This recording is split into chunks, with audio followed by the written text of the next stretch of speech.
ಇಲ್ಲಿ ಬಸವರಾಜ ಬೊಮ್ಮಾಯಿ ಅವರು ಮುಖ್ಯಮಂತ್ರಿ ಆಗಿರುವಾಗ ಅವರು ಬಜೆಟ್ ಮಂಡಿಸಿದಾಗ 5300 ಕೋಟಿ ರೂಪಾಯಿ ಕೊಡಿಸೋದ್ರ ಜೊತೆಗೆ ಅವರಿಗೆ ಪ್ರಧಾನಮಂತ್ರಿಗಳಿಗೆ ನರೇಂದ್ರ ಮೋದಿ ಅವರಿಗೆ ಧನ್ಯವಾದಗಳನ್ನು ಹೇಳಿದ್ರು, ಕೇಂದ್ರ ಸರ್ಕಾರಕ್ಕೆ ಧನ್ಯವಾದ ಹೇಳಿದ್ರು.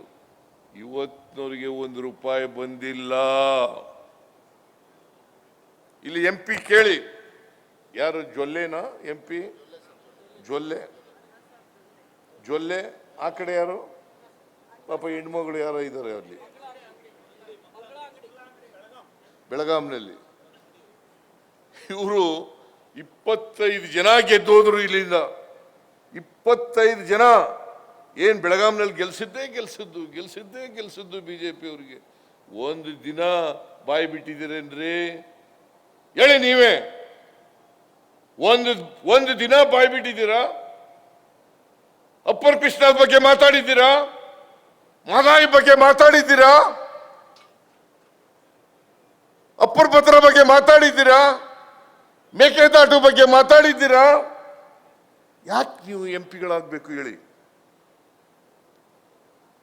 ನರೇಂದ್ರ ಮೋದಿ ಅವರು ನಿಂತ್ಕೊಂಡು ಮಾತಾಡ್ಲಿಕ್ಕೆ, ಅಮಿತ್ ಶಾ ಮುಂದೆ ನಿಂತ್ಕೊಂಡು ಮಾತಾಡ್ಲಿಕ್ಕೆ ಗಡಗಡ ಗಡಗಡ ಗಡಗಡ ಅಂತ ನಡುಕ್ತಾರೆ ಇವರು.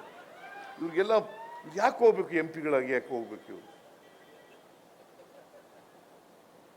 ಕರ್ನಾಟಕ ರಾಜ್ಯಕ್ಕೆ ಹಣಕಾಸಿನ ಹಂಚಿಕೆಯಲ್ಲಿ ದೊಡ್ಡ ಅನ್ಯಾಯ ಆಗಿದೆ.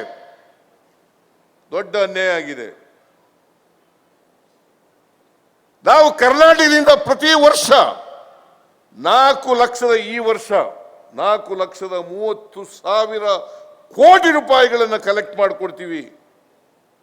Income tax, corporate tax, custom duty, GST, petrol diesel ಮೇಲೆ ಟ್ಯಾಕ್ಸ್, ಸರ್ಚಾರ್ಜ್, ಸೆಸ್ 4,30,000 ಕೋಟಿ ನಮಗೆ ವಾಪಸ್ ಬರ್ತಕ್ಕಂಥದ್ದು ಬರೀ 50,257 ಕೋಟಿ.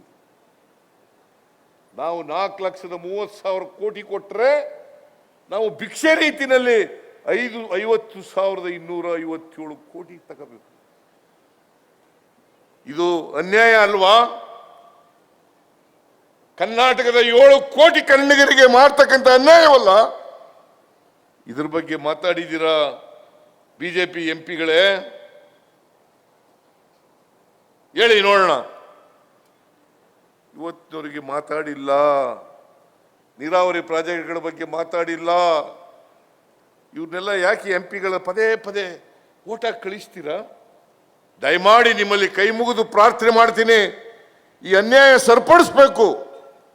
ಯಾರು ಕರ್ನಾಟಕದ ಪರವಾಗಿ ಮಾತನಾಡ್ತಕ್ಕಂಥವ್ರಿದ್ದಾರೆ, ಕರ್ನಾಟಕಕ್ಕೆ ನ್ಯಾಯ ಕೇಳ್ತಕ್ಕಂಥವ್ರಿದ್ದಾರೆ, ಅಂಥವ್ರನ್ನ ಲೋಕಸಭೆಗೆ ಕಳಿಸಿಕೊಡ್ಬೇಕು.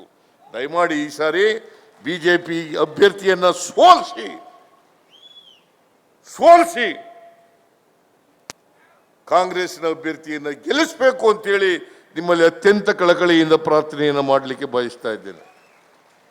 ಬಿಜೆಪಿ ಯಾವತ್ತಾರು ಕೊಟ್ಟ ಮಾತನ್ನ ನಡ್ಕೊಂಡಿದೆಯಾ? ಹೇಳಿ, ನೀವೇ ವಿಚಾರ ಮಾಡಿ. ನೀರಾವರಿಗೆ 1 ಲಕ್ಷ ಕೋಟಿಗಳನ್ನು 5 ವರ್ಷದಲ್ಲಿ ಖರ್ಚು ಮಾಡ್ತೀವಿ ಅಂತ ಹೇಳಿದ್ರು. 5 ವರ್ಷದಲ್ಲಿ 1 ಲಕ್ಷ ಕೋಟಿ ಖರ್ಚು ಮಾಡ್ತೀವಿ ಅಂದ್ರು. ಮಾಡಿದ್ರ ನೀರಾವರಿಗೆ? ಅಧಿಕಾರಕ್ಕೆ ಬಂದ ತಕ್ಷಣ, ಇದು 2018ರಲ್ಲಿ ಹೇಳಿರ್ತಕ್ಕಂಥದ್ದು. ನಾವು ಅಧಿಕಾರಕ್ಕೆ ಬಂದ ತಕ್ಷಣನೇ 1 ಲಕ್ಷದವರೆಗೆ ರೈತರ ಬ್ಯಾಂಕ್ ಸಾಲ, ಸೊಸೈಟಿಗಳ ಸಾಲ ಮನ್ನಾ ಮಾಡ್ಬಿಡ್ತೀವಿ. ಮೊದಲನೇ ಕ್ಯಾಬಿನೆಟ್ನಲ್ಲೇ ತೀರ್ಮಾನ ಮಾಡ್ಬಿಡ್ತೀವಿ. ಇವತ್ತು 3 ವರ್ಷ 10 ತಿಂಗಳಿದ್ರಲ್ಲ ಯಡಿಯೂರಪ್ಪ, ಬಸವರಾಜ ಬೊಮ್ಮಾಯಿ, 1 ರೂಪಾಯಿನಾದ್ರೂ ಮನ್ನಾ ಮಾಡಿದ್ರ? ಹೇಳಿ ನೀವೇ, 1 ರೂಪಾಯಿನಾದ್ರೂ ಮನ್ನಾ ಮಾಡಿದ್ರಿ ಹೇಳಿ. ನಾನು ಮುಖ್ಯಮಂತ್ರಿ ಆಗಿರುವಾಗ 50,000 ರೂಪಾಯಿವರೆಗೆ ಸೊಸೈಟಿಗಳ ಸಾಲವನ್ನ ಮನ್ನಾ ಮಾಡಿದ್ದು ಕಾಂಗ್ರೆಸ್ಸಿನ ಸರ್ಕಾರ, ಸಿದ್ದರಾಮಯ್ಯ ಅಂತಕ್ಕಂಥದ್ದನ್ನ ತಾವ್ಯಾರು ಕೂಡ ಮರಿಬಾರದು.